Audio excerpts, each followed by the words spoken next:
for our black press, our great warrior, our Hannibal, Dr. Khalid Abdul Muhammad.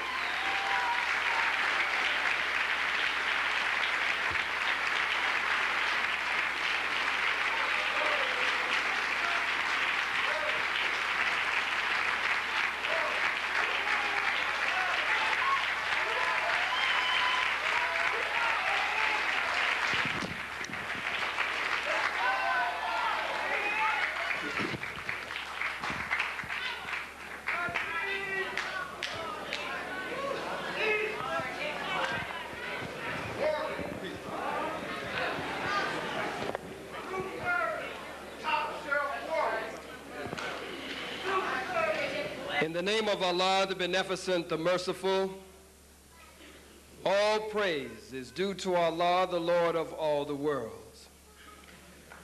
I bear witness that not a spook, not a spirit, but God in the person of black man and God in the person of black woman, in his clearest manifestation, came in the person of Master Farad Muhammad, to whom praise is due forever, and raised up in our midst a divine leader, a divine teacher, and a divine guide in the person of the most honorable Elijah Muhammad. And we thank him, for the Honorable Minister Louis Farrakhan. I greet you, my beloved and beautiful black brothers and sisters, with the greeting words of peace. Assalamu alaikum. Shalom, shalom. Alafia. Praise the Lord. What's up?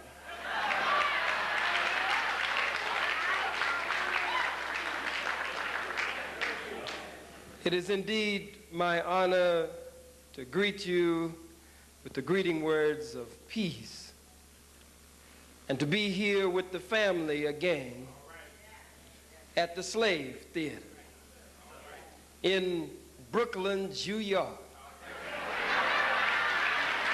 To be here at the Slave and to be on the same dais with that great warrior, lawyer, and freedom fighter and revolutionary, our brother and friend and comrade in the liberation struggle of our people, Dr. and Attorney Alton Maddox.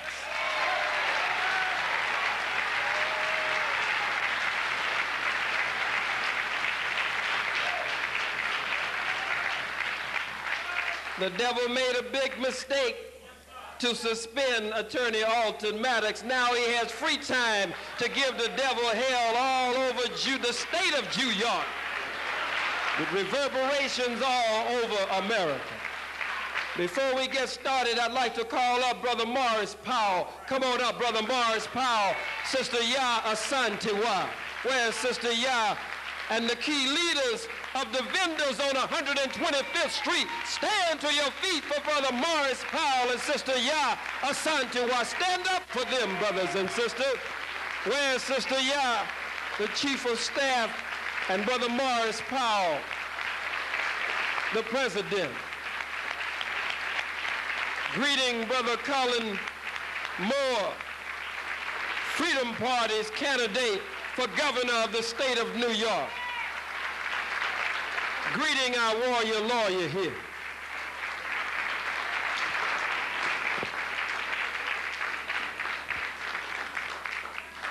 Before I get started, we want you to know, Brother Morris and Sister Ya, that we are with you. This is the conscious part of the family. Not a one of us should be seen shopping from no cracker, no Korean, nowhere on 125th Street.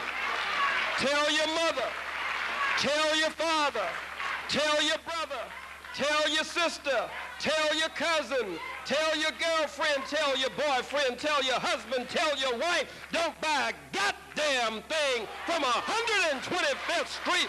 Shut them down! Shut them down! Run these blood-sucking crackers out of town. Set them down. Shut them down. Run these bloodsuckers out of town. God damn it, if we don't eat, they don't eat. If we don't eat, shut them down. Shut them down. Run these blood-sucking bastards out of town.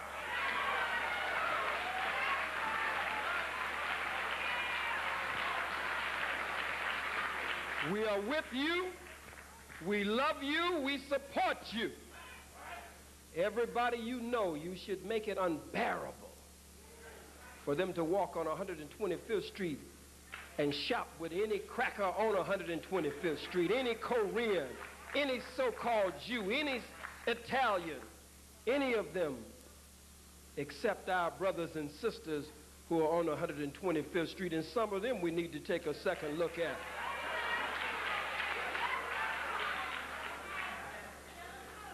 All over this city, white folks are vending on the streets. You can't move for the goddamn hot dog stands. Mustard every damn where.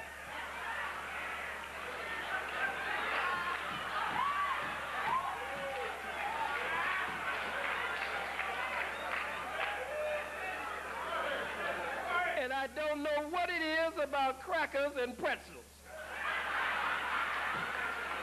I mean, they go buck wild over a pretzel. I don't give a damn about a pretzel. But if you like pretzel, that's all right. Pretzel stands everywhere. Stinky, nasty, smelling peckerwoods in the middle of the street, selling hot dogs, selling pretzels, stopping the normal flow of traffic in the street, which is supposed to be against white law. We go down to Delancey. We go down in so-called Jewtown. The whole goddamn town is Jewtown. That's what I told you. I say that's what I told you, as my sister would say. Crackers vending on the sidewalks. Abraham and Straw started on the sidewalk. Macy's, Jews selling apples, vending carts, shoes, T-shirts, underwear, vending throughout the city. Go to Chinatown, you talk about the garbage on the street, you talk about the filth on the curbside, you talk about the fact that it's congested on the streets while you can't move for the Chinese vending on the streets in Chinatown. But here's a cracker named Giuliani. And I'm happy that there's a mayor in New York City named Giuliani who will slap black people in the face and wake us up today. I'm happy for Giuliani. And I'm going to tell you now, leave my boy Bob Grant alone. I'm happy for a cracker like Bob Grant, because when Bob Grant is on the air, he draws out all of the crackers who would call in. As the warrior lawyer said, and said, we're backing you, Bob. We're doubling our efforts, and we'll buy every product that is on the boycott list. That lets you know where the cracker really is when you got a Bob Grant on the radio. Happy for a cracker from Boston, new sheriff in town. Came up in an environment of racism, which is a main indicator of the way America is, its length and breadth.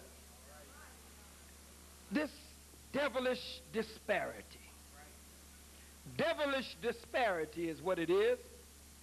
Why do you choose 125th Street?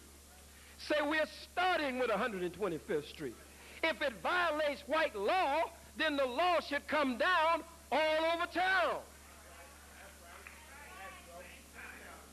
And then for our brothers and sisters to act as collaborators on 116th Street, on the very corner where Marcus Mosiah Garvey taught, on the very corner where Minister Malcolm X. El-Hajj Malik El-Shabazz, Brother Omar Wali taught, on the very corner where the Honorable Minister Louis Farrakhan taught, for these collaborators to conspire with our enemy and set up a damn parking lot. To hell with a parking lot. Put Macy's on a parking lot. Put Bloomingdale's on a parking lot. Put Lazarus on a parking lot.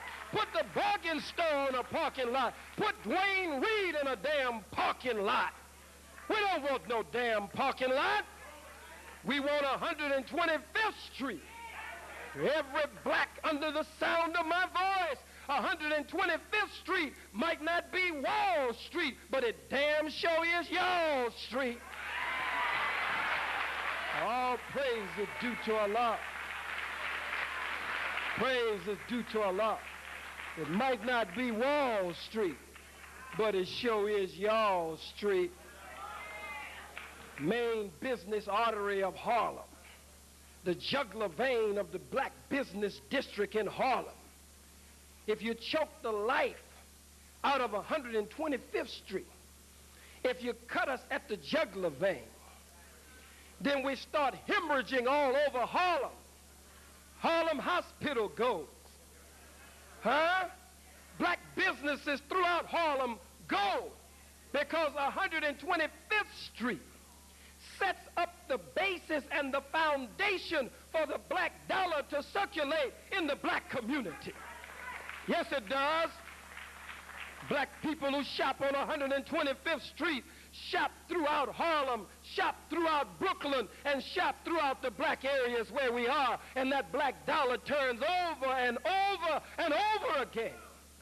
Black vendors spend their money with other black businesses in the black community. And that dollar circulates. But the white man does not want us to build black economy. He does not want us to buy black. So we should shut it down. And I'm going to tell you hard-headed ones, you listen to me and you listen to me good. There's a rumor circulating in Harlem and in Brooklyn that there's going to be some serious bloodshed on 125th Street. And the rumor is that these damn department stores are going to be turned into barbecue pits. And it's going to make what happened in Los Angeles look like a Sunday school, what crackers call picnic. Keep your babies off of 125th Street. We want our women off of 125th Street. We don't want you caught in that. Now they pull the police back because they think you've gone back to sleep. But there are some groups still circulating, trying to figure how they gonna get the barbecue fire burning. They're still figuring how they can snipe and get away. I didn't say it. I'm just like Walter Cronkite. I'm just telling you, and that's the way it is. I'm telling you what I heard. I'm telling you what the rumor is.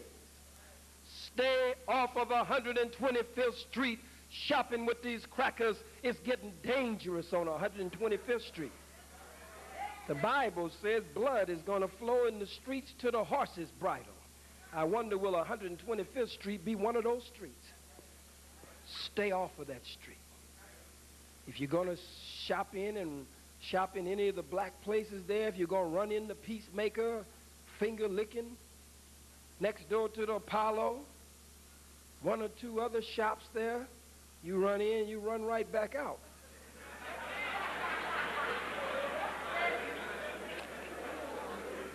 If you're running into the mart, you run in and run back out. But some of them in the mart been running their mouth, talking against the vendors. You got one or two other businesses on the strip. The white man used them against the vendors. The vendors are known all over the world. People come to Harlem to see the vendors. People come to Harlem to see the rhythm, to feel the spirit, to feel the soul, and to see the colorful shopping atmosphere of the marketplace, the African marketplace. And so they come from all over the world to shop in the African marketplace, the #1 African marketplace in the Western Hemisphere. All black people throughout New York, whatever borough you're in, this is an attack against us. I want to say a few things with you here tonight, and I want you to bear with me. I want to ask of you your indulgence. I must say to you that indeed I am, and this would be the first time that I would have said this, and I don't know why God put it on my heart to say it here, but he probably put it on my heart to say it here because this has been indeed the warmest place where love abounds since I have been going through this crisis in my life. That's the atmosphere that Brother Alton and his queen, Sister Leona, and others of the United African Movement have set for me here. So I feel like this is home, and it is. I feel like this is family, and it is. I feel like you're brother and sister, and you are. I feel like we're kith and kin, flesh of each other's flesh, blood of each other's blood, bone of each other's bone, and soul of each other's soul. I must share with you, and Malcolm never had an opportunity to make this speech that I'm going to make tonight. But I must say that I am really at the crossroads in my life. All I have known, all of my adult life, and coming up out of high school, has been the Nation of Islam. All I have known that has made impact on my life has been the teaching and program of the Most Honorable Elijah Muhammad. And I came into the nation by the Honorable Minister Louis Farrakhan speaking on my university campus, touching my life and setting me in motion in a way that I never dreamed that I would be in motion. And so now, to be suspended from national assistant, national spokesman, national representative, to be suspended from being minister of Mosque number 7 here in New York, where I was, and to be suspended from the ministry inside of the Nation of Islam indefinitely, but still accepted as a member of the Nation of Islam. All I know is working as a minister and a captain and a lieutenant, or the supreme minister, a supreme captain, the supreme captain, or working to build up the South from the regional base in Atlanta over that region, build up the West where black people are as the regional minister from Los Angeles, or from headquarters in Chicago, or finally from here in New York. That's all I know. And now I have to come to some decision in my life as to what I will continue to do with my life. God didn't make me to sit in a corner, and God did not make me to crawl in a closet somewhere.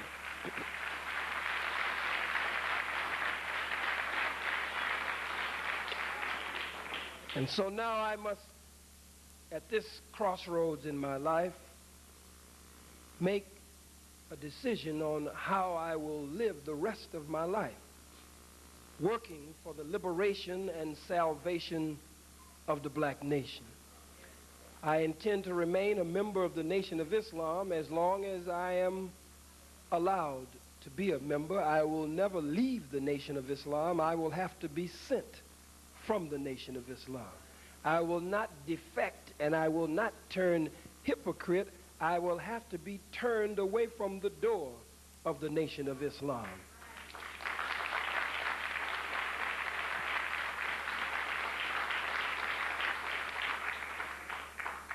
For all of my adult life, I have honored the men of the FOI. And I see some of the men of the FOI coming in from Brother Silas Muhammad's Nation of Islam, the Honorable Silas Muhammad, Dr. Kuba Bukas, Captain Asadi, and other members of the FOI. Brother Kubabu Kas, come right up. Praise be to God. I got to get some black.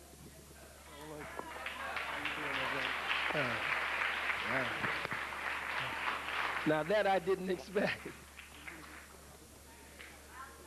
Oh. Please bear with me. Will you bear with me? May I share what's on my heart with you? I have never, in my adult time with the Nation of Islam and as an official in the Nation of Islam, had to face in any way considering myself at the crossroads. Always certain, always sure. But as you will notice, the Nation of Islam, the FOI from Brooklyn, the FOI from Harlem, obviously not present here tonight. I have not spoken to the Honorable Minister Louis Farrakhan. I called the other day and I missed him, and I've called several times and missed him. I hope I'm just missing him. I hope some smart, crooked deceiver, some agent provocateur has not worked his or her way in between me and my father, leader, and teacher the way they did between Malcolm and the Most Honorable Elijah Muhammad.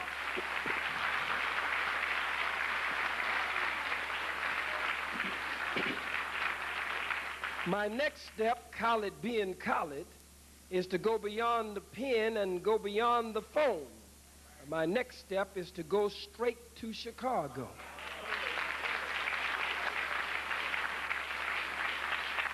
I must go to Chicago because I must admit to you, some of you have approached me and said many things to me.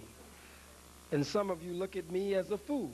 But I must say to you that the love that I have in my heart for the Honorable Minister Louis Farrakhan is not subject to change. When your father, no matter what your father does, whether you understand or not, your father is your father. And he is not my biological father, but he is the father of my faith. He is the father of my spiritual growth and development.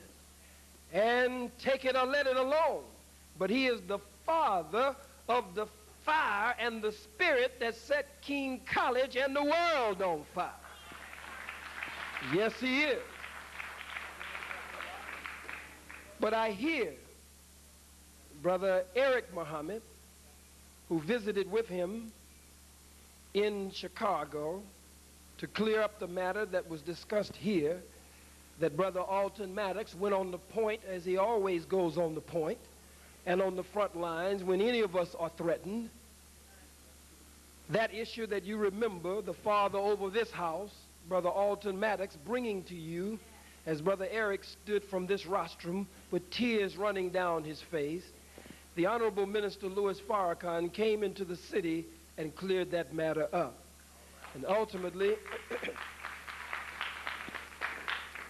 was invited by Brother Eric to Atlantic City, I believe it was, where he was speaking, and then ultimately to our national headquarters in Chicago. I have not confirmed it, but I have no reason to doubt Brother Eric.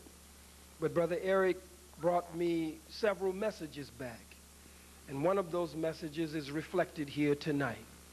And one of those messages was that the Honorable Minister Louis Farrakhan, according to what I was told, said to him that he would no longer be able to permit the FOI to support me and offer security to me when I speak throughout the country.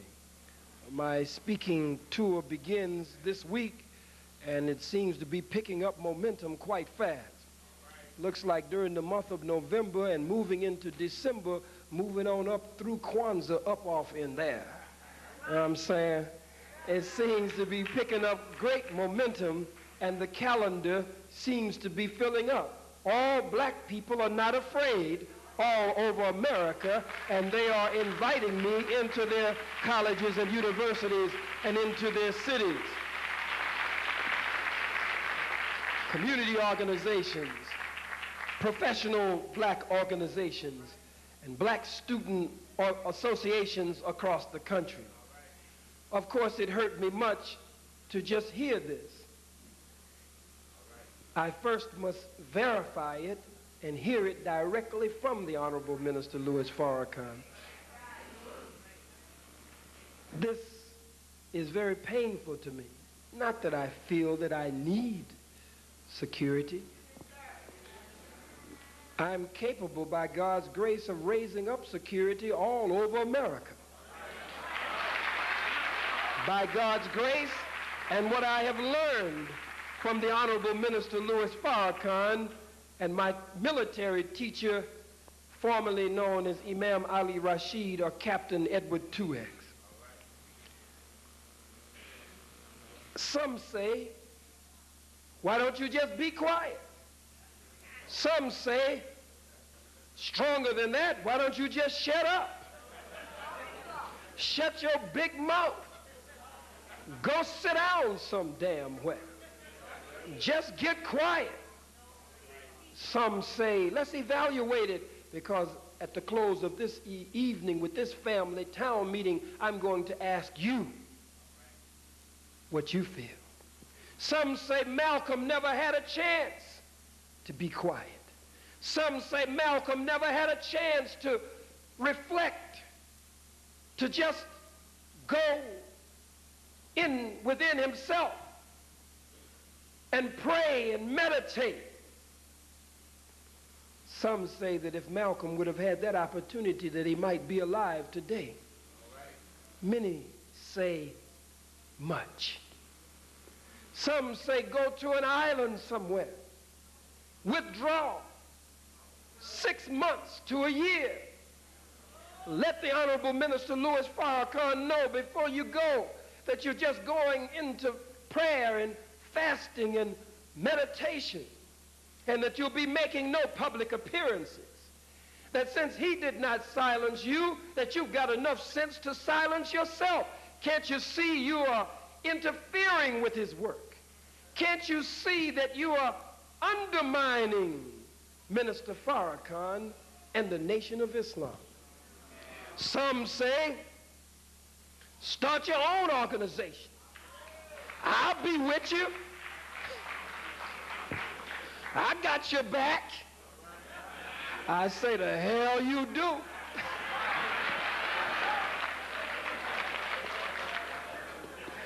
You're a leader within your own right. But what you must understand is that Malcolm was never able to really build a strong organizational base after he left the Nation of Islam. He started the Muslim Mosque Incorporated in the Teresa Hotel, but it never really got up off the ground. He moved from the Teresa Hotel, from the Muslim Mosque Incorporated, to set up the OAAU, the Organization of African American Unity, but it never really got up off the ground.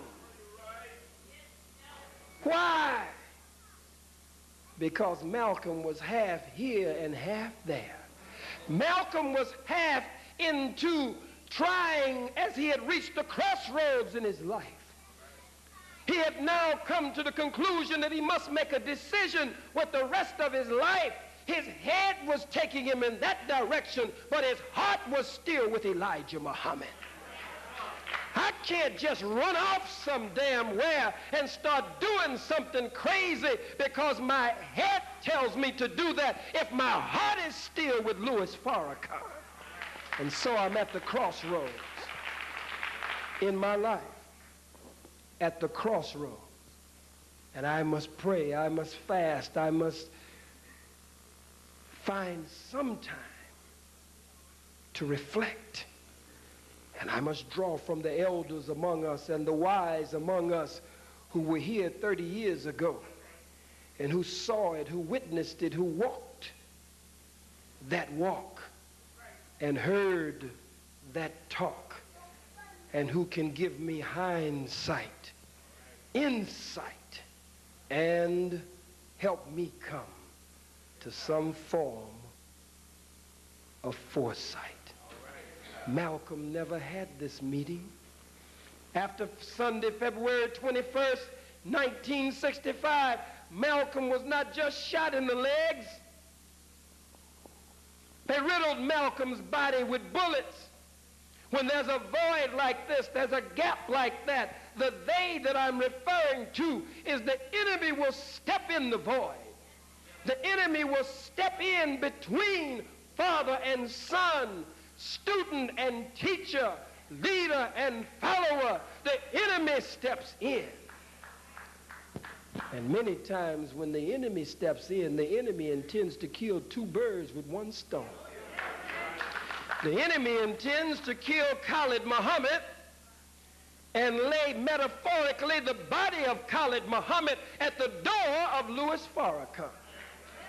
And to disrupt the progress of the Nation of Islam, knowing that the Nation of Islam just reacquired the farmland in the South that we had lost, that the most honorable Elijah Muhammad had gotten for us, to know that under Louis Farrakhan's leadership we have now regained the farmland, that we will be setting up canneries and dairies, and that the Honorable Minister Louis Farrakhan, under the economic development plan of his, is now working on a shopping center strip mall concept in Chicago, and is now setting up a $4 million restaurant and bakery factory with 2 or 3 restaurants in one that will touch the economic level of our people. Whatever level they are on, they will be able to come in and dine and enjoy themselves and not feel embarrassed, but still have good quality food. They know that Louis Farrakhan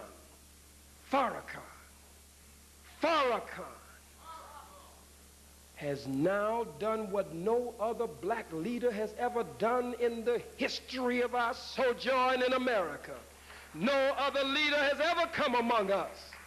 No matter how great the work was of the great Honorable Marcus Mosiah Garvey, no matter how great the work of El-Hajj Malik El-Shabazz, Minister Malcolm X, no matter how eloquent the Reverend Dr. Martin Luther King Jr., Louis Farrakhan, the Honorable Minister Louis Farrakhan, can go into any city, walk into Madison Square Garden, and black people come up all out of the subways from the Bronx, from Queens, from all the way out to the island, the most remote island, from Brooklyn, from Harlem, from Connecticut, from Pennsylvania, black people from Jersey, black people from all over. He can walk in Philadelphia, in Washington, D.C., in Atlanta, Georgia, in the new Superdome, in Los Angeles, in the sports arena, in the Coliseum outdoors, in the Forum, wherever. And black people consistently, thousands, pack in.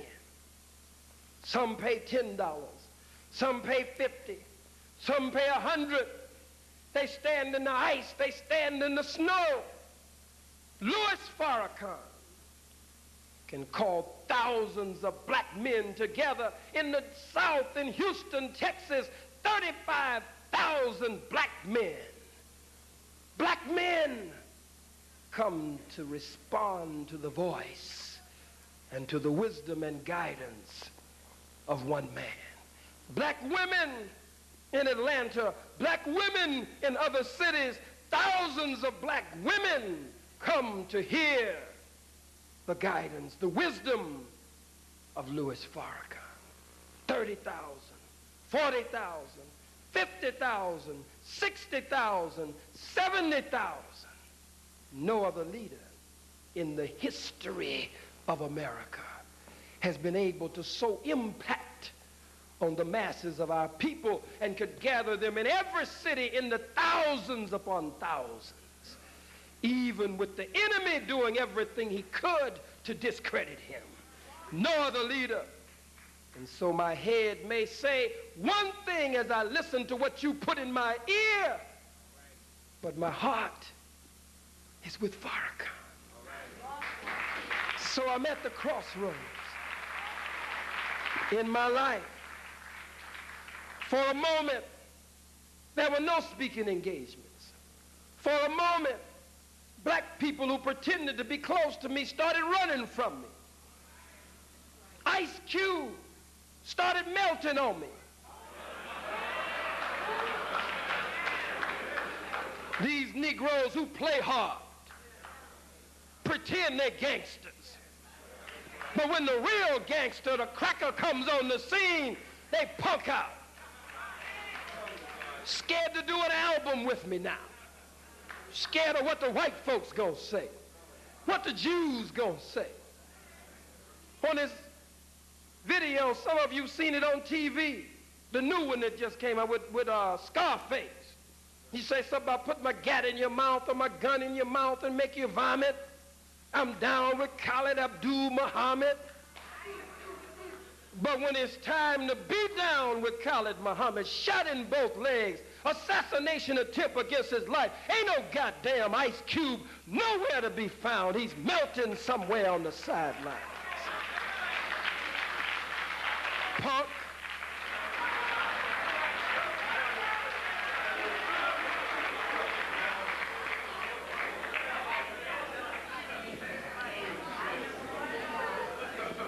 Coward University, or Coward Juniversity, sometimes called Howard University, but it's Coward University.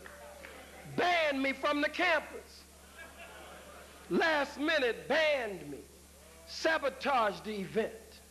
Sister Khadijah was there. She's sitting in the back, blue, black, from Senegal, or any of the brothers and sisters other than Sister Khadijah and the leader here, Brother Morris Powell, who were arrested with the vendors. Are you present? Would you stand?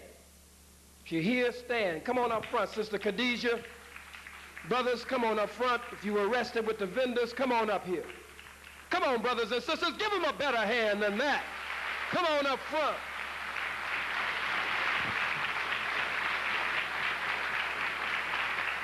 Come on up front.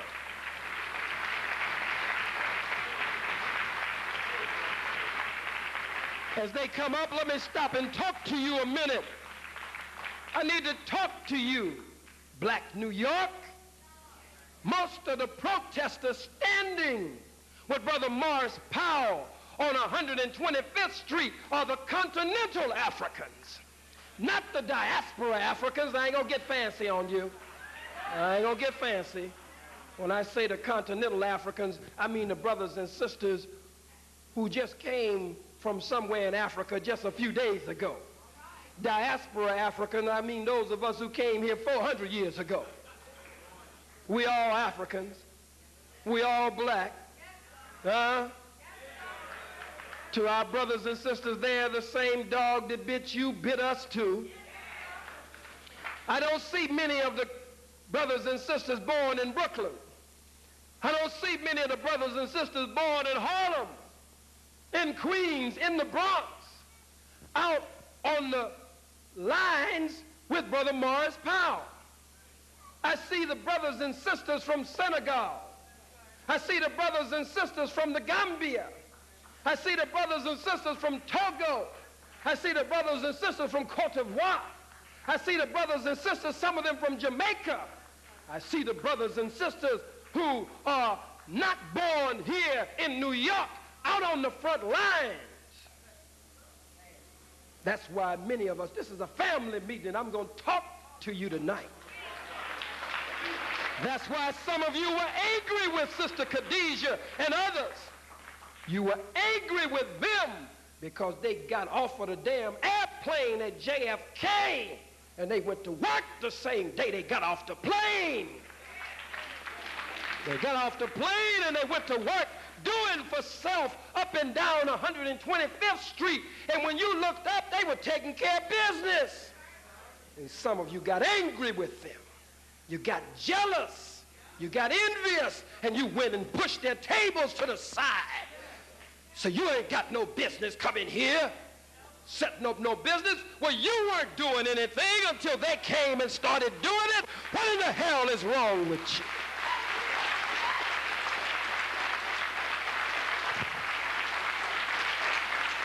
But there's a reason you weren't doing anything. You weren't doing anything because you, as the Masons and the Eastern Star say, you've been struck a blow to the head at the East Gate, which rendered you dead. And you've been carried on a westerly course and buried in the north corner where there is no light, in a shallow grave, and a sprig of acacia or evergreen is placed on the grave to show that there's life still in the grave. But somebody must come with the lion's paw or the eagle's claw or the master grip that won't slip and raise you from a dead level to a living perpendicular and stand you upright on the square, black man and black woman. The Most Honorable Elijah Muhammad told the Honorable Minister Louis Farrakhan, he said we must teach the black man and black woman, the lost found nation of Islam here in the West. He called all of you Muslim, all of you righteous by nature. Ain't got nothing to do with no Holy Quran. Ain't got nothing to do with no city called Mecca. He called you Muslim, righteous by nature, because before there was a Quran, you were righteous by nature. Before there was a holy city, Mecca, you were a Muslim and righteous by nature. You were just making a holy pilgrimage to the holy city of Mecca. You were making holy pilgrimages to the sacred and the holy city of Abydos. You were making sacred pilgrimages to Ile-Ife. You were making the sacred pilgrimage all over key points of Africa, and you understood the one God. You called the one God either in the feminine or in the masculine by different names, but you always believed in the one God long before there was a prophet Muhammad sallallahu alaihi wasallam. I'm at the crossroads in my life, but there are things that I cannot forget and I cannot put down. I believe with all of my heart that the white man is the devil, and I must teach that he is the devil. I cannot back down from that. I must teach that he is the devil. All praise is due to Allah. Whether you like me or not, whether you accept me or not, whether you condemn me or not, whether you suspend me or not, the goddamn white man is the devil, and I will teach it from the cradle to the grave. Always teach it. Because I know that you are a fickle people. I know that you are a flip-flop, wishy-washy people. I know that you are different strokes for different folks, but it's different ways on different days. Oh, yes, you are. Ah, damn it, if somebody don't continue to remind you, you'll try to walk in the slave theater with Susie Ron-Wickle on your arm. Yes, you will.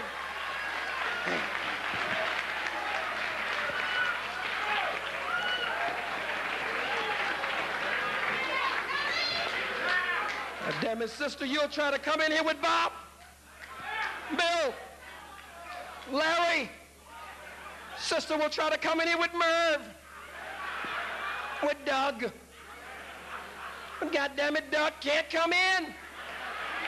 Cindy, Kathy, keep Heather the hell out of here.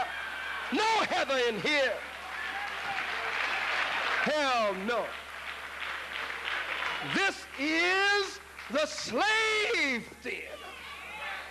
Well, why does Brother Alton Maddox leave the name slave on it? Because, goddamn it, we're still in the land of our bondage. We're still in the land of captivity. We're still a slave to the Democratic Party, still a slave to the Republican Party. You can't even see a Freedom Party. You don't see it. You're a slave. I'm a slave. And unless we admit that we are slaves, then we can never get free. Never get free. The first thing a slave must do is admit I'm in bondage. Admit I'm in captivity. Admit that I'm a slave and Giuliani is a slave master. Admit that I'm a slave and Clinton is a slave master. Admit that I'm a slave and Cuomo is a slave master. That's the only way you can get free. Stop walking around acting hip, slick, cute, and cool with Oochie and Coochie and Poochie and Gucci and all that stuff. You're a slave. You can't wait to get out of here and get a good night's sleep so you can go to your elevator plantation tomorrow. You're a slave. You're a slave to your car note. You're a slave to your rent. You're a slave to your lease. You're a slave to your telephone bill. You're a slave to your light bill, your gas bill. You're a slave. And God damn it, this is the slave theater, and all the radical slaves come here. The Nat Turner slaves come here. The Harriet Tubman slaves come here. The Denmark Vesey slaves come here. This is the slave theater. All praise is due to Allah. This is the slave theater. I'm a slave. As I told Devil Hugh, Phil Devil Hugh, I say I'm one of the rebellious slaves. I'm not a peaceful slave. I'm not a compromising slave. I'm not a skinning, grinning, shuffling, scratching, boot-licking, butt-licking slave. I'm a slave that don't give a damn about you, cracker. Don't care nothing about you. Don't give a damn whether I see another cracker or not. I want to be free. I'm a slave who wants to organize the rest of the slaves. I looked at the crackers on 125th Street. Some of you trembled when you saw them. I was inspired. I couldn't sleep. I was dreaming of confrontation with the enemy. Every slave must dream of confrontation with the enemy. I want to organize some black men. What would have happened if 500 black men would have showed up on 125th Street?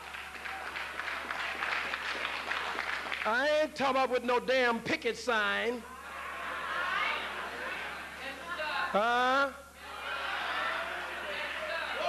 I'm not talking about with no attaché case. I'm talking about 500 to 1,000 black men. Hard, cold, stoned to the goddamn bone. Determined. That's the way I was trained by Rashid, Edward 2X, formerly the Imam. He changed in the latter years of his life. Formerly the Imam on 116th. That's the way he trained us in Los Angeles. We parked more police than you can imagine. 200 sissy cops. Little Peter bed white girls standing there peeing with little uniforms on. Little Peter bed,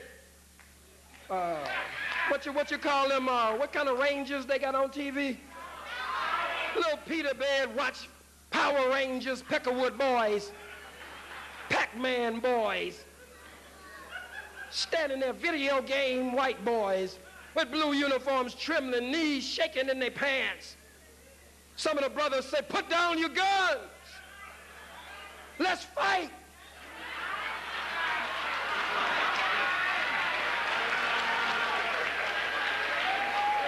Put down your guns. Let's fight. We ain't scared. Some of the brothers. And they start.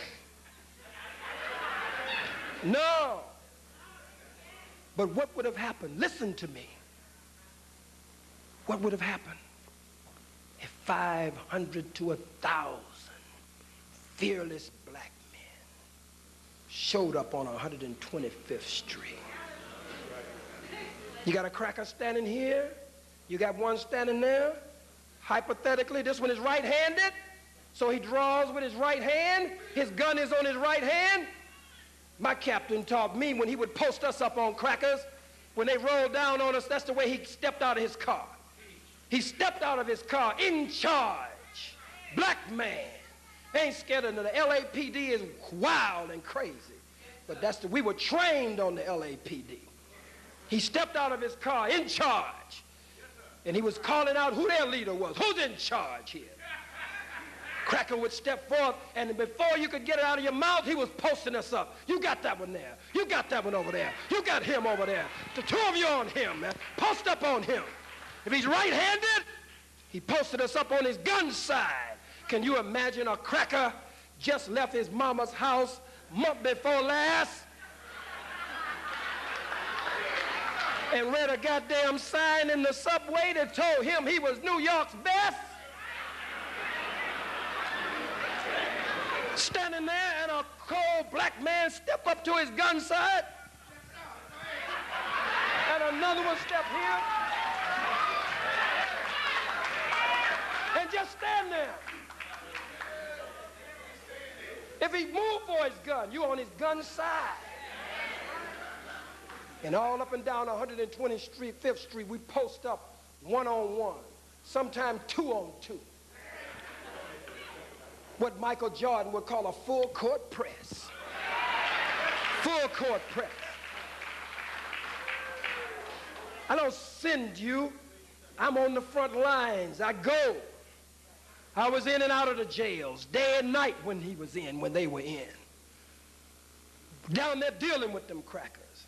Down at 100 Center Street the next morning, early. God damn it, before they could get the doors open, I was there. That's the way I was trained in the FOI. That's the way I was trained. And that's the way I trained others as the supreme captain. Can you imagine us posting up on them all up and down? Not just there, but posting up. We would have won some. We would have lost some. That's the nature of war. But I bet you one thing, it would have changed the face of New York and the world if 500 to 1,000 black men were whipping white behind all up and down 125th Street. There must be 500 black men like that somewhere. You fight each other. What's this project here where the Chinaman just killed our brother tonight? Red Hood. Chinaman just killed a brother. Chinaman that run the cleaners there in Red Hood. Shot him dead, brother laying in a puddle of blood. Bad project brothers.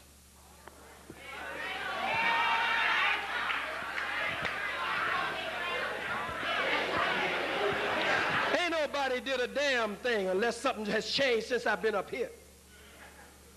That Chinaman wasn't supposed to be able to leave that damn cleaners. That Chinaman was supposed to be chop suey, buddy. That's the way you do each other. Could no black man have come, no black men, 200 black men come from another city, from Philly, and come across the bridge and come down the turnpike and say, we taking 125th Street from you chumps. They could have come with semi-automatics, automatics. They could have come with all kind of pipes and chains. Huh? They could have come with everything you can imagine. But because they're black, you would have come all out of your co-ops. You would have come all out of the projects. You would have left all of the liquor store parking lots and alleys, and it would have been blood from one end of 125th Street to the other end. Black people killing black people. You niggers ain't gonna come in here and take over 125th Street. We'll drive your behinds all the way back to Philly. Nigger, who do you think you are? But a goddamn white man can come on 125th Street and punk us. He punked us, brothers. He punked us. And you walk around every day and you don't feel a goddamn thing. We should have been kicking crackers behind right now. Punked us.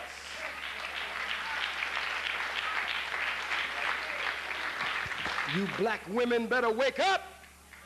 It's going to get worse. Help the brothers. Help us to be better men. We've been destroyed since we've been here in America. The Most Honorable Elijah Muhammad and the Honorable Minister Louis Farrakhan, the Honorable Silas Muhammad, they teach that this is a better black man. Yes, he is. But 400 years of slavery, suffering, and death has tampered with the nature of the black man. Help us, sister. You shouldn't let a brother talk to you unless he's a soldier. Unless he's a cold soldier. Unless he's black to the bone. Let some jellyfish up in your face. Some weak, chicken-hearted brother. If it's me, some weak, chicken-hearted brother gonna come up in your face. I don't care if the nigga got on a little funny-looking GQ coat like this one. Get him out of your face. You fool around and accidentally have a baby and the baby be as sorry as the nigga in your face.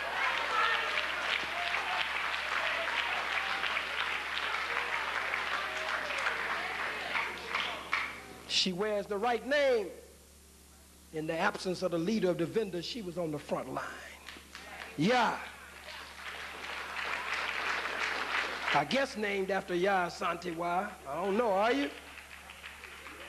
Yah Santiwa took the point where the Ashanti warriors wouldn't stand up. She told the Ashanti men that they would go into war, the women, and do battle with the white man and be victorious. But she also told the Ashanti warrior men that when we return home victoriously from battle, there will be no place for you in our bedrooms. That's a revolutionary act, sisters. You could get this revolution on quick. In fact, overnight.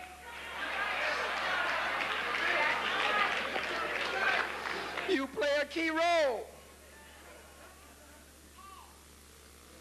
You tell me we don't have 500 black men who would stand up and face this cracker? Some of you could drag 4 of them crackers down the streets. And the cats with the white shirts on, big pot-belly crackers, just barely could move their bellies. Oh, they're quick with their guns if they can get to their guns. I'm talking about war. I'm talking about being willing to defend your women and your children and your babies. I'm talking about being willing to defend your interests. The white man defends his interests. His woman respects him. His children respect him. His babies respect him. Soon as an argument break out in the house, your wife or your woman tell you, quick, you better shut up, nigga, I'll call the man on you. I'll call the man on you. The is the definite article. And anytime you put the or the with something, it epitomizes it. It standardizes it. If she says, I'll call the man on you, she means that I, you, we are not men, but she's calling the real man who is a man in her eyesight, who really has real power. I'll call the man on you. I'm looking for 500 fearless, 1,000 fearless, that we can begin to organize. We got to get the head straight. We got to get the heart straight. We got to get our culture straight. We got to get our God straight.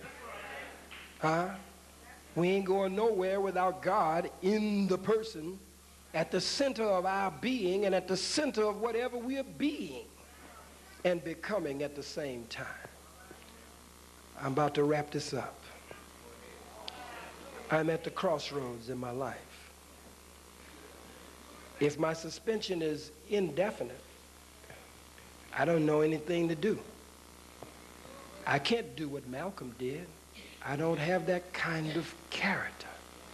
I can't attack my father in the public. I just can't do that. I can't go against my father in the public. Louis Farrakhan made me what I am. I can't do that.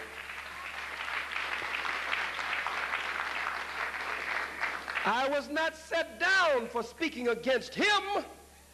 I spoke against the enemy. I blew the enemy away. And so the most powerful men of the world talked of me in their boardrooms, in their decision rooms, in their showers, in their dining rooms. Clinton condemned me. Vice President Gore condemned me after President Clinton. The whole United States Senate voted unanimously to condemn me, 97-0. The full Congress in House Resolution 343 condemned me. The ADL, the JDL, the NAACP, and a whole lot of other alphabet organizations condemned me. Ben Chavis bragged that he was the first to call Minister Farrakhan. Uncle Tom, Messi, Buck Dancing, Keep Hope Alive.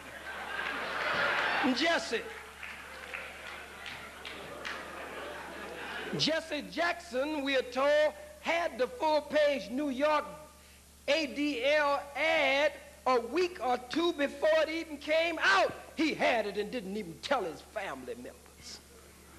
He called them and offered his condemnation of me, as he did my father and teacher, the Honorable Minister Louis Farrakhan. Yes, he did. Charlie Rangel, no good faggot.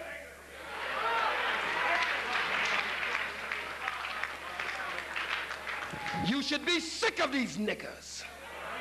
These niggas should have to jump out of their cars and run in their office and lock the door behind them and peep through the blinds because their angry constituents are about to tear the building down brick by brick. Negroes run for office over and over again. They shouldn't be running for nothing but running for the border or run out of town. Major Owens,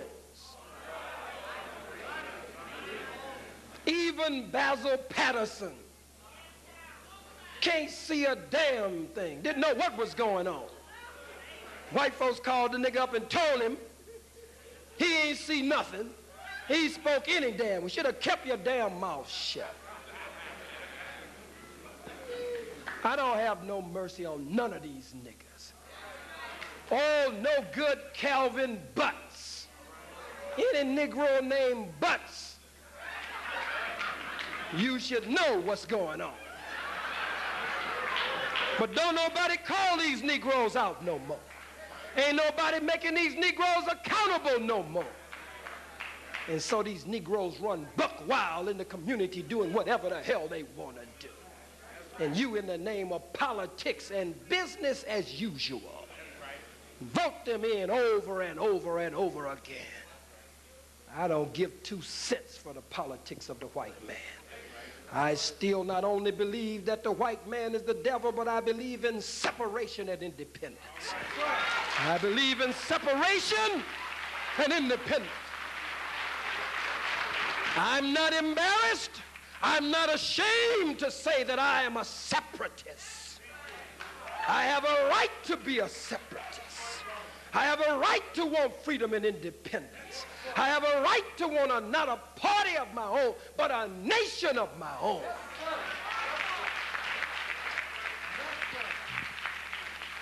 I'm a separatist. I want a flag of our own. I want some land of our own.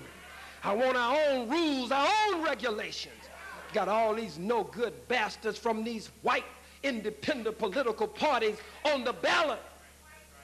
All of them made it. But the only black independent political party, they pull a tech on us. But the Libertarian Party made it with 11,000 signatures. They claim we had over 13,000. We had more than the Libertarian Party had. But the Libertarian Party, they were liberal with them. And so they ruled in their favor. But all of this, if it doesn't happen through us, I pray that it will happen through our babies or our babies' babies, that we will stop going around and round on these damn Ferris wheels, merry-go-rounds, up and down, round and round. I'm a separatist. I will be one of the separatists who will be proud to say it and will not hide and say it. I will say it from the mountaintop that I want to be separate from this no-good white man. I want to be separate from his lies, from his evil, from his wickedness, from his devilishment, from his tricknology. I want to be separate from him. The most honorable Elijah Muhammad taught us of the fall of America. The fall of America.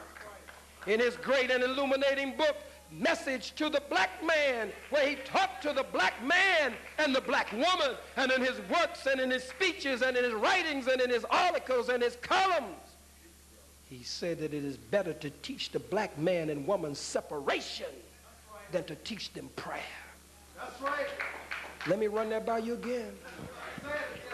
The most honorable Elijah Muhammad said it is better to teach the black man and woman separation than to teach them prayer. Why did he say that?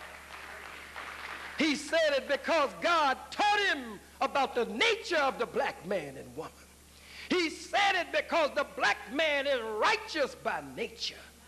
The black woman is righteous by nature. We are other than that by circumstance and consequences, formed and fashioned after 400 years of slavery, suffering, and death under the wicked foster parent of ours, the devil, the white man himself. And so he knew our nature was righteousness and good. And he said it is better to teach us separation than prayer, because he said if we could just separate from the white man, our true nature would come out anyway if we could just get away from the white man.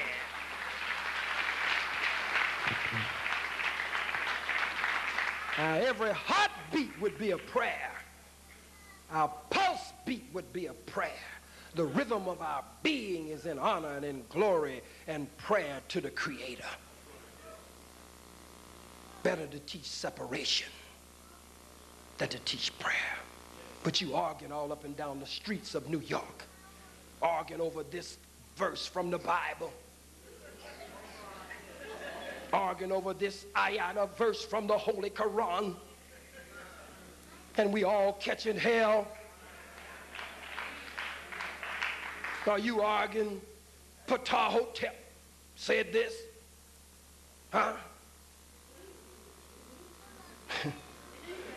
Mayat. All of it is us. All of it is important. But we are not one of any of that. We are all of that and then some. But you found one, and you hold on that one, and his brother say you got stuck right there. You're the father of it all. You're the mother of it all. I got to determine what I'm going to do. I got to fight. If I die, so goddamn what? If I get killed, so goddamn what? I'm a soldier. You say, but you got shot. Soldiers get shot, fool. But they could kill you. Soldiers die.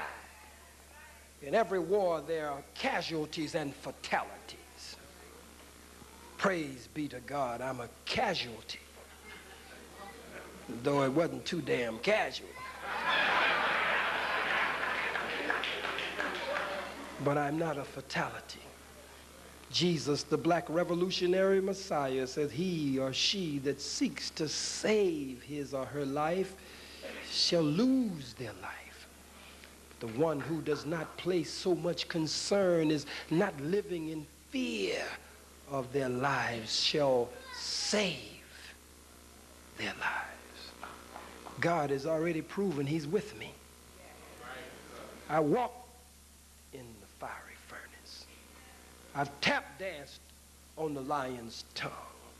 I've been in the dungeon of his federal penitentiary where it was so black until I couldn't even see my hand in front of my face.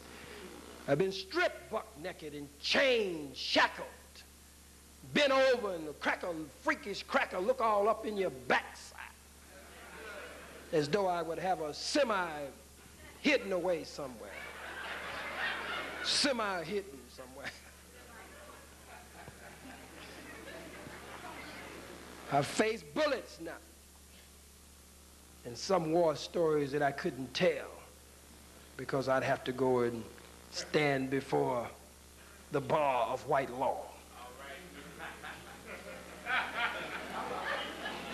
There's nothing left for me to do. I'm willing to live my life for the rise, the resurrection of our people.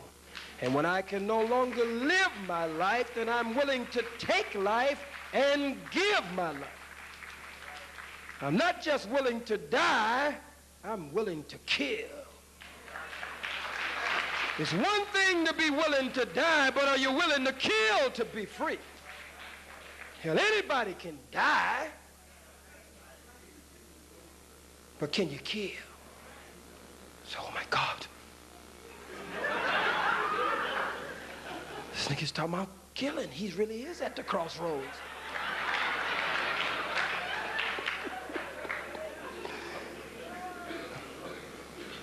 They come to kill us. They don't have no respect for us. Attorney Alton Maddox says he approaches every case from one major premise. That's Dred Scott. Dred Scott decision said that no black man or woman has any rights that a white man is bound to respect. No black man, no black woman has any rights that a white man is bound to respect. So Chinatown, yes, vending.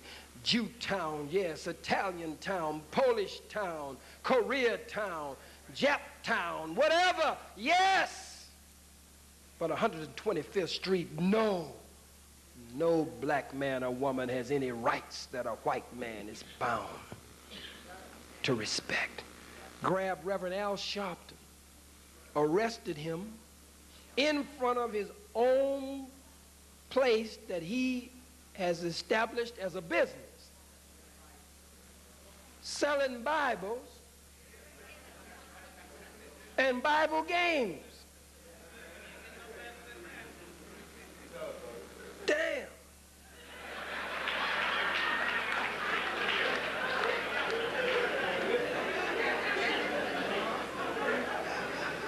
And the cracker came and arrested him, I guess, and took the Bibles as evidence. I wonder if the Reverend goes on the stand, will they use one of them same Bibles to swear him in?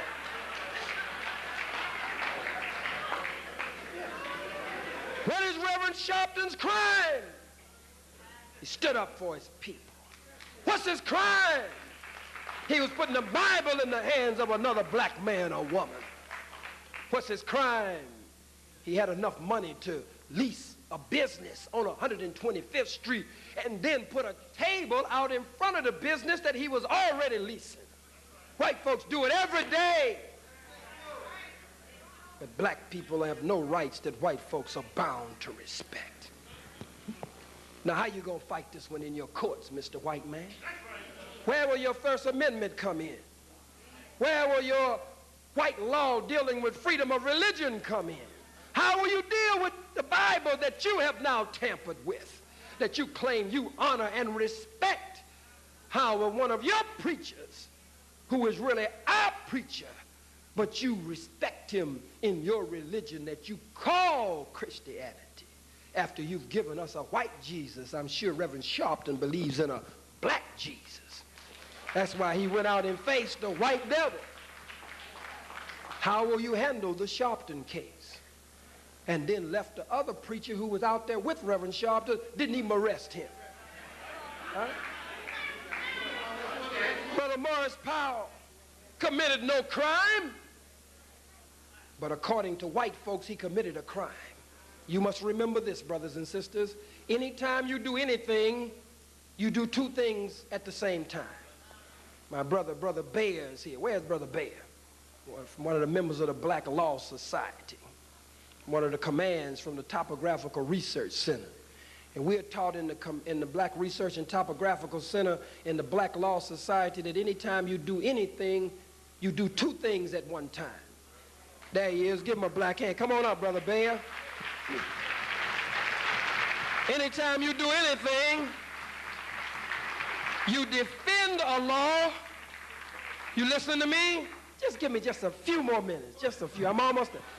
Anytime you do anything, you defend a law and break a law at the same time. Here's Brother Bayer. Stay up here with us, Brother Bayer.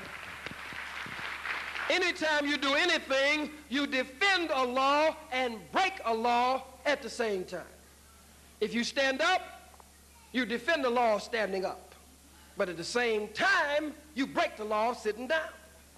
If you stay inside, you defend the law of staying inside, but at the same time, you break the law of going outside. So now you got to make a decision. Anytime you do anything, you got to ask yourself, whose benefit, whose interest, whose profit, whose loss? Since white folks say there is no law that protect black people that they are bound to respect, you have to determine your own black law, your own God law, your own divine law. There is no difference in black law and divine law, because the Most Honorable Elijah Muhammad said, when you look at the black man, you looking at God. So in his true nature, it is God law. In her true nature, it is God law. So you've got to determine whether you're going to defend black law, God law, and break white law, devil law, or are you going to defend devil law, white law, and break black law, God law? You got to make that decision. What would happen if thousands of black people on both sides of the street lined up on 125th Street from 2nd Avenue all the way to the West Side Highway? What you gonna do with them?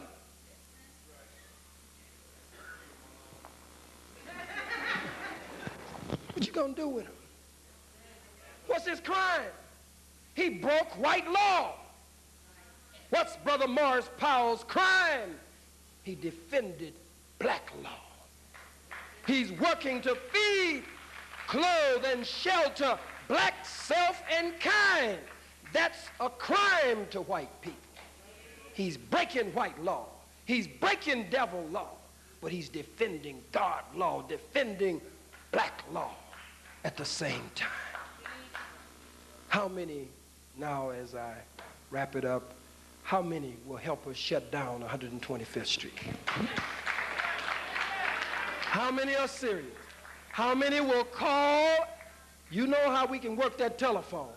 How many will call everybody we know and tell them stay off of 125th Street unless they're buying black, but don't be caught coming out of the white man's store. It's a shame. It's a disgrace.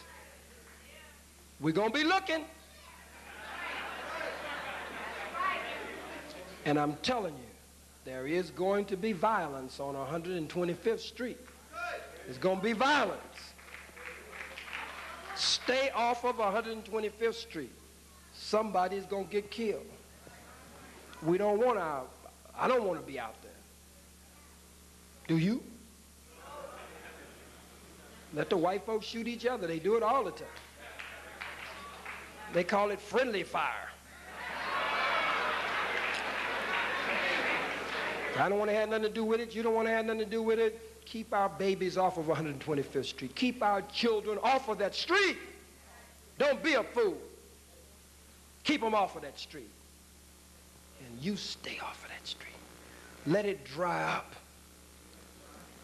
Wouldn't it be wonderful to turn on the news and see big trucks backed up to the doors of the stores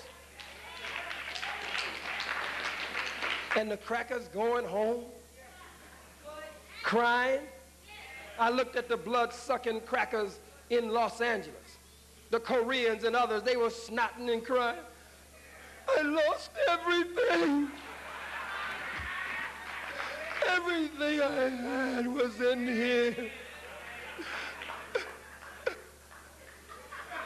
And I just hollered and hooped and wallowed on the floor and said, all praise is due to Allah. Stay off of 125th Street unless you're buying black. Don't be in those shops and stores. And again, keep our babies off of those streets. And we don't want our women trampled in those stampedes and running crowds and flying bullets to be caught in a hail of gunfire. Stay off. Stay away. Let 125th Street go to hell. Let it go to hell. I have all kinds of plans if I can get with the vendors and work some of them. If they don't want us on 125th Street, some other plans we got right there strategically dealing with 125th Street. Somebody say they want to now negotiate for giving back a few blocks on the opposite side of the street. We don't want no damn few blocks on the other side of 125th Street. We want all of 125th Street. All of it. No compromise. No compromise with the devil. Now, brothers and sisters, I must take a vote. I told you where my head is. You've heard where my mouth is. And I've told you where my heart is. If my suspension, not from the nation now, I'm still in the nation, still a member of the nation. That's the only thing that hasn't been done yet, I haven't been put out yet. I get no salary from the nation. I have no title for the nation, in the nation, no position, no post, and now no security and support, nor support from the nation. So, I'm all right with you. So, should I just go and be quiet some damn way? Find an island and a favorite coconut tree? Some damn albino monkey will drop a coconut on my head. A white monkey. How many say to just go and to myself somewhere and just be quiet for a while? Let me see your hands, those who say that. No, this is my life we're dealing with here. And for some reason, God has made me important to our people. I'm not on the level with my father and teacher, but I want to organize the radicals. I want to organize the hardcore. I want a summit meeting with the hardcore. Yeah. That's who I want to have a summit meeting with. Not the NAACP. I want a summit meeting with the BLA, the Black Liberation Army. I want a summit meeting with NAPO, the National African People's Party or organization. I want a summit meeting with the New York 8. I want to fight to free all of our political prisoners. We fought to get Mandela out, and he's a no-good bastard. Bootlicking sellout. That's all Mandela is. I hear today that the judge refused the death penalty for I think it was 3 of us who killed a white girl from America over there. The judge said that it's just 18 years in prison, but what a shame it was that the only crime was that she was white and they were black. Somebody else said 2 wrongs don't make a right, but Sister Soldiers said 2 wrongs may not make a right, but they sure make it even. And I agree with Sister. The first act of murdering our people was wrong. When we retaliate in self-defense, that's right. That's not 2 wrongs. If the white man does not agree with that, why does he always send his troops all over the world to retaliate? Huh? Get a mandate from Congress. Supreme Court, everybody backs it up. If you ask them, they're in harmony with it, most of them. Now, how many say I should just go somewhere and be quiet and pray and meditate and reflect? Now, I'm going to be doing that all along anyway. I just came back from Kemet, from Egypt. Spent a week over there. Had a good time. Rode all out in the desert on the camels and stuff. Went all in the pyramids and chilled inside.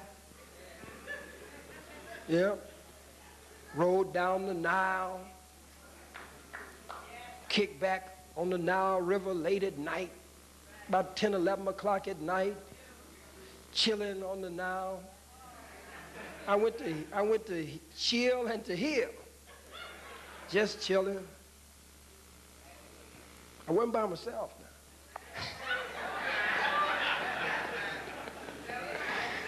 Sister say, tell it all.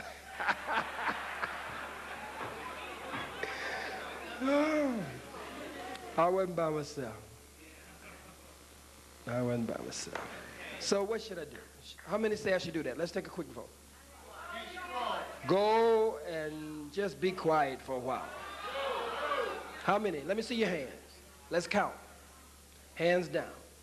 How many say split with the nation and go and start your own nation? 1 hand, 2 hands, 3 hands, 4 hands, 5 hands, 6 hands, 7 hands, 8 hands, 9 hands, 10 hands, 10 hands. Okay. 10 hands. How many say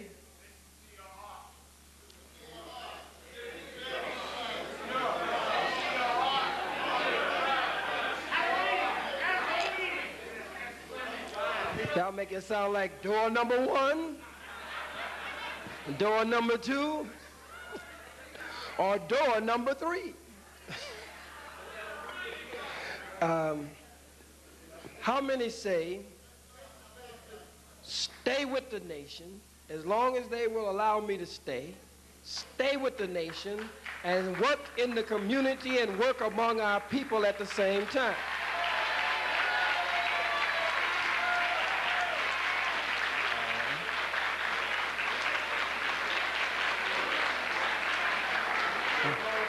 I think that's it. This was the first place I came where you held court after the world had condemned me, and got the overwhelming response that I did. I got a good response in Dallas, Texas, with the black think tank down that way, with Brother Steve Washington and Dr. Sims and some of the others, and Brother Guthrie Adams and others. But I came here and you held court and exonerated me. I felt good that the family said, not guilty. That no matter what the world says, you're all right with us. I love you for that. I thank you for your support and your inspiration, and I thank Dr. and Attorney Alton Maddox for always receiving me so warmly, and all of you here at the Slave, and thank you with helping me with my decision. I will go home and pray over what you have told me. Thank you for listening. Assalamu alaikum. Odabo. Shalom, shalom. Tuta onana. and do good da-da. I turn you back, hold your positions, hold. Stop right there, hold it. Stop, hold it, stop. I turn you back over to the hands of Dr. and Attorney Alton Maddox, and let us, in respect, close out our meeting as we should. Thank you, brothers and sisters. Assalamu alaikum.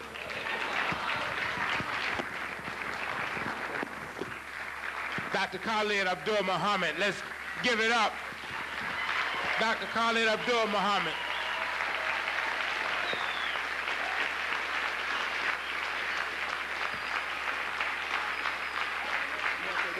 Sure. Brothers and sisters, I will be at the Victoria 5 Theater tomorrow night, right next to the Apollo Theater on 125th Street. Anything is subject to happen, but come on out. 7 o'clock, Victoria 5, next to the Apollo Theater. Come on out and bring somebody with you as long as they look like us. Thank you very much.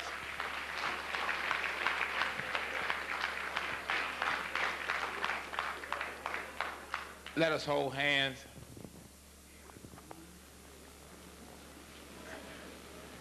And let me simply say to Dr. Khalid Abdul Muhammad that in order to get the right answer, you have to ask the right question. And the question is not what you should do, it's what we should do for you. And then that will guide you as to what your divine destination is. Really, people have to support leadership and direct leadership in the direction that they should go. And as I said earlier, I don't think there's anybody who does not recognize the great asset you are to our people. And I think that it is us who must go home and meditate and fast and reflect and then demonstrate our support for you so that you can have the guidance to make the right decision and come to the right answer. And so I hope that we would do that, and I